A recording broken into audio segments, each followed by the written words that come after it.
और चलिए अब छत्तीसगढ़ की खबरों पर चर्चा करेंगे।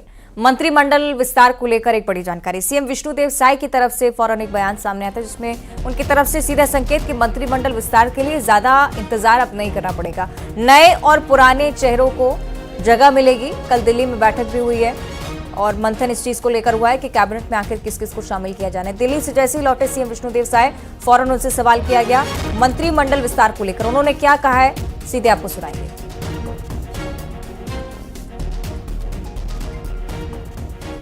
शाम को पहुंचे थे और सवेरे वापस आए। तो आदरणीय गृह मंत्री श्री अमित शाह जी से मुलाकात हुई, आदरणीय राष्ट्रीय अध्यक्ष श्री जेपी नड्डा जी से मुलाकात हुई है और कुछ चर्चाएं हुई हैं और बहुत शीघ्र मंत्रिमंडल का गठन हो जाएगा।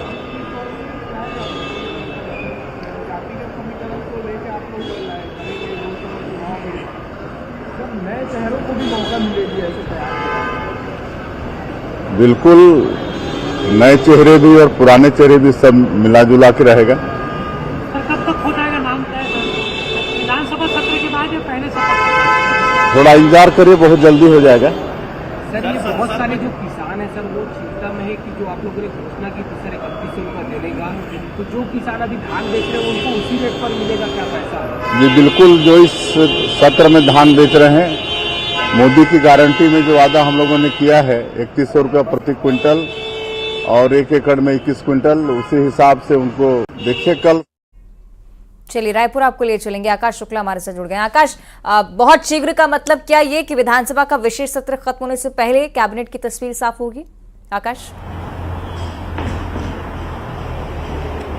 जी बिल्कुल, देखिए बहुत जल्द ये है कि हरी झंडी केंद्र से मिलना है, केंद्रीय नेतृत्व से मिलना है, क्योंकि कल जब गए थे उसके बाद विस्तार से चर्चा हुई है, जेपी नड्डा से मुलाकात हुई है सीएम की, इसके साथ ही केंद्रीय गृह मंत्री अमित शाह से मुलाकात हुई है, अन्य बड़े संगठन के नेताओं से मुलाकात हुई है। इस पर सूची को लेकर चर्चा हुई है कि किन्हें शामिल किया जाना है, किन्हें नहीं शामिल किया जाना है। अब तक हम लगातार कहते आ रहे थे कि नए चेहरों को और पुराने चेहरों को दोनों को मौका मिलेगा, सामंजस्य स्थापित करके ही मंत्रिमंडल का विस्तार यहां पर छत्तीसगढ़ में होगा। आखिरकार सीएम ने वो चीज कह भी दिया आज कि नए और पुराने दोनों चेहरों को मौका मिलेगा।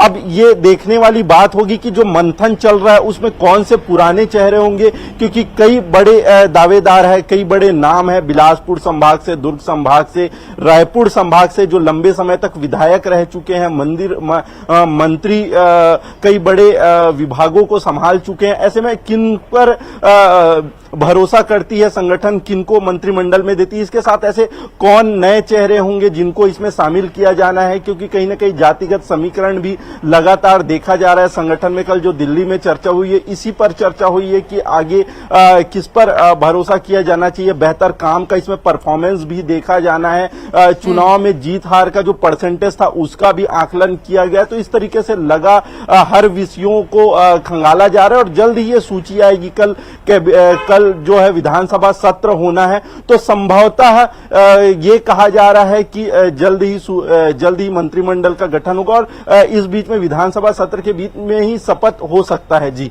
ठीक है, चलिए अब ये देखने वाली बात कि निर्णय कहां तक पहुंचता है। बने रहेगा आकाश आप हमारे साथ, अगली खबर पर भी आपसे चर्चा करेंगे। तो एक तरफ मंत्रिमंडल को लेकर आप गतिविधियां देख रहे हैं और दूसरी तरफ छत्तीसगढ़ में विधानसभा का विशेष सत्र जो कि कल से प्रारंभ होने वाला है। सुबह 11 बजे प्रोटेम स्पीकर राम